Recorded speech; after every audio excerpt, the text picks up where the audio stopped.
Happy holidays and Merry Christmas. You're watching Drakewing Gaming. Oh, one moment. And enjoy the video. Guys and gals, Never here for Drakewing Gaming. Sunday Mountain Twitter, the Gaming Drag. Today I'm coming back at you with another episode of Promises to Keep, Theo's Path. So yeah, let's go ahead and jump right back into it, shall we? We're in the middle of that rescue. Alarm chain, you were up, and let's go. Hey, Leo, I don't want to tell you what to do or anything, but I'm wondering if we might be more useful inside.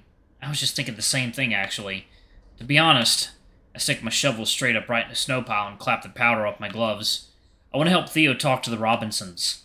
Ollie's eyes widen in surprise. The husband is a real piece of shit, and it doesn't seem fair to send Theo in without backup. He nods slowly. Okay, that makes sense to me. I guess I'll try to give Rofi a hand then. Oh, right. A flash of guilt colors my voice. I hadn't been thinking of Rofi at all. He did tell me he works in the emergency department, but this is hardly a standard situation, and I bet he would appreciate another set of claws. I don't think he's used to doing this kind of work alone. I'm not sure how much help I'll be, but I want to try anyway. I know how you feel. Theo reemerges from behind the car and begins making his way over to us, shaking his head and mumbling. How is she? Not good. Even I could tell that. You'd think all this would have dulled her attitude, but no such luck. I felt bad leaving Rolfie in there alone, honestly. So, about that, Ollie looks over at me. I nod. I decided I'm going to go in and try to help out however I can. And I'm going with you to the Robinsons. He blinks at us in surprise.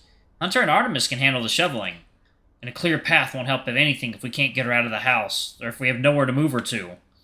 Theo runs a paw through his fur and grins. You two are right, as always. Well, I appreciate the company. Ollie, come get any of us any time if you think it's necessary. I will. Leo, let's go. Together, Theo and I pick our way across the street, not quite sure what to expect. Theo knocks 5 solid times on the thick wooden door and we wait. After a healthy pause, it opens, flooding the snowy porch with lamplight. Well, come on in, you're letting in all the cold. We hurry inside, not needing to be told twice.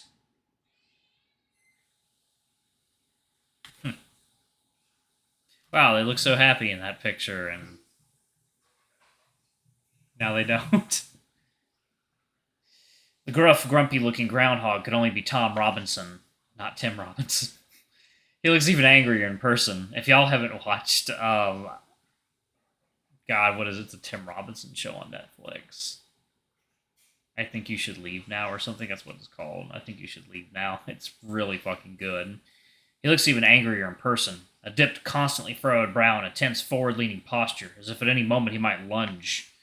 He ignores me entirely and keeps his beady eyes fixed on Theo, as if he were a bomb that might detonate at any moment. The woman standing slightly behind him wears an entirely opposite demeanor, her entire body tucked tightly inward. Her eyes make constant little circuits of the room, almost as if she were planning the best route to escape.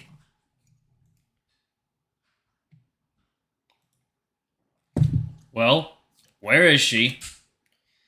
The others are getting her ready and clearing a path. I just wanted to give you one last heads up before we bring her over. Tom nods impatiently, hands glued to his hips. Double checking us, eh?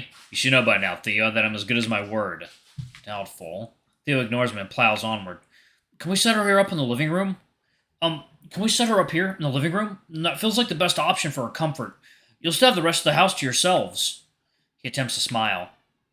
I know Diana can be a bit much, but if she's in here, then you'll be able to escape her if needed. Tom looses a non-committal grunt, ignoring Theo's olive branch entirely. She can be far more than a bit much, and you know that. Just hope she behaves herself. Theo smiles, starts looking a little forced. I hope so, too. Thank you, sweetie. So, what else needs taken care of? He turns pointedly to Mrs. Robinson, hidden as she is behind her husband. Beth, will you need a hand with anything? Help in the kitchen or anything like that? Theo trails off nervously. We all turn to her, including Tom. She looks first at him, then at Theo, then quickly back down at her feet. No, I don't think so. Tom steps back in after only a few words. We've only got so much food here, you know, and it's not as if we can go grocery shopping right now. His wife's eyes flick over to him, an inscrutable expression on her face. I looked past the two of them into the kitchen, noting an open pantry door with a healthy stockpile of dry and canned food inside. Well, from his tone, Theo had clearly noticed the same thing I did. From the looks of your pantry, I'd say you're doing pretty well. Tom's expression sours even further, which I hadn't thought possible. I seem to recall you saying that we could be snowed in for another week or more. That's why I agreed to help you with this in the first place. So unless you'd like to retract that statement, I want some certainty that my wife and I won't go hungry. Tom's voice catches and rips like a serrated blade, every consonant sharpened for maximum annoyance. I give Theo's sleeve a tug and step forward to the conversation. If that's a concern, we have extra food and supplies to share. I copied Theo's tactic and addressed Mr. and Mrs. Robinson directly. And we can bring clothes, towels, toiletries, and other stuff over from her house, so you don't have to worry about your own supply. Well, yes, that goes without saying. As Tom attempts once again to center himself in the conversation, Mrs. Robinson looks at me for the first time. Her eyes are purposefully blank, but leave me out of this, they seem to say. Just leave me alone.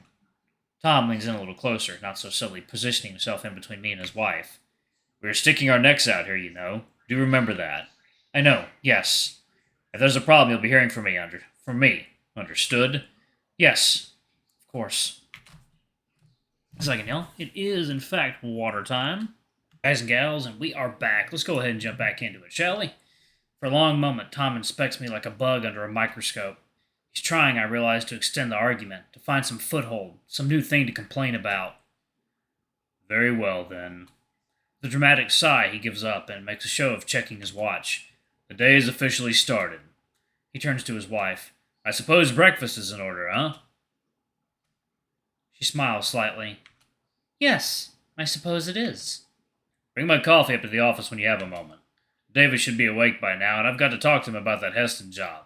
Damn blizzard's going to set us back months. Having apparently forgotten us, Tom turns and walks out of the room like a star actor leaving the set. Mrs. Robinson waits until his clomping feet finish climbing the stairs, and a door somewhere in the house clicks shut. She turns to us, her gaze fixed on her shoes. You'll have to excuse me, but breakfast won't make itself. We appreciate you welcoming us into your house like this. She nods quickly and turns to walk away. Beth. Theo steps forward and calls out, raising a paw to catch her. She stops jerkily in the kitchen doorway, turning only slightly back towards us. Theo seems to realize his outstretched paw and awkwardly stuffs both back in his pockets. Thank you for your help and your support. His anxious thank you sounds more like an apology. For what, I'm not sure. Mrs. Robinson will do, Theodore. I'll have the couch ready for her in just a minute. And with that, her stiff-backed frame ducks quickly into the kitchen and out of sight. For a moment, Theo stands and stares after her, absently wringing his paws. He mutters a quick curse under his breath and turns back to me. Well, that went about as good as it could have. Far better than I expected. Let's get out of here, yeah? I bet Rofi and Ollie are ready by now. I hope so. We head back, gratefully following the now mostly shoveled path. Thanks, boys. Hunter gives us a playful salute. I want a day's work. Theo and I file around the side of the house and up to the apartment door. I turn the handle with an unwelcoming squeak and force my way into the house. The combined stench of cigarette smoke and mildew hits me like a wall. I recoil, and Theo almost bumps into me from behind. Steady there. You okay? Yeah, sorry, just... I wave a paw in front of my nose. Theo shakes his head, rolling his eyes. It's always like this. Try not to breathe too deeply, okay? As we step to the door, stomping our boots on the nearly destroyed welcome mat, now reads... Mommy's Wilco. I hear Ollie's voice from further in. Diana, I think Theo just arrived. We walk down the small entryway and into the cluttered living room. I spot them immediately. The old woman glowers wearily from her distressed armchair, one milky eye glaring past me into nothing. Even bundled in a thick coat, she looks tiny. Ollie stands next to her, almost perched on the arm, looking surprisingly calm. Here they are. Diana, this is Leo, and of course you know Theo already. Sure do. Her gruff, gravelly voice catches me by surprise. Considering how thin and frail she looks, I didn't expect such a sharp, forceful tone.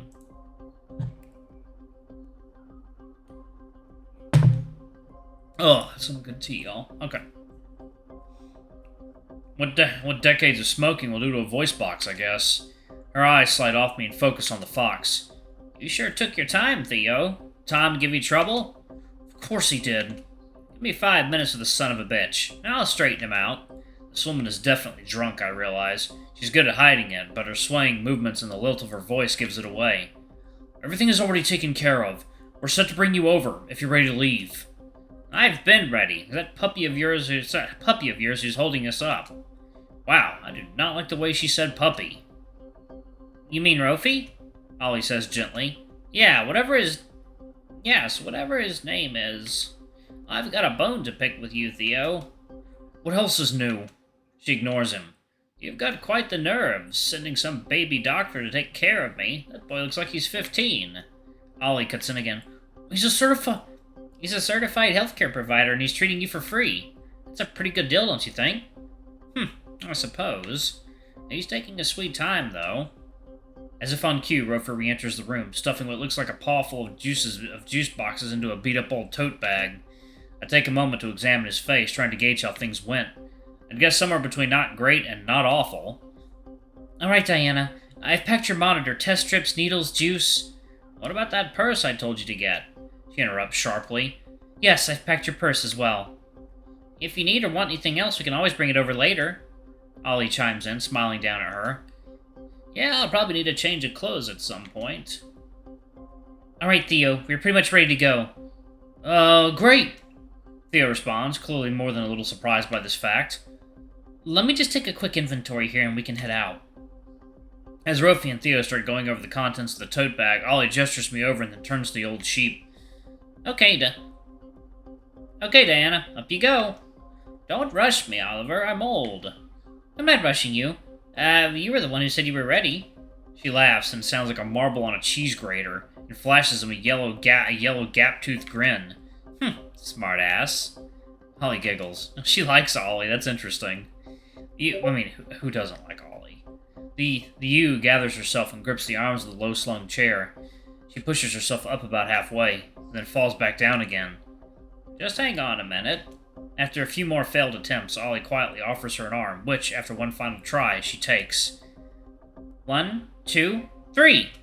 He gently but firmly maneuvers her upright and waits while she gets her balance. Thank you. Of course! She turns and addresses me for the first time. Alright, I'm going to go ahead and pause it right there. Thank you all so much for watching. Don't forget to like, comment, subscribe, ring that notification bell, and check out our Patreon, YouTube memberships if you can. It always helps. Anyway, I love you all, and I'll see y'all in the next video. Bye-bye!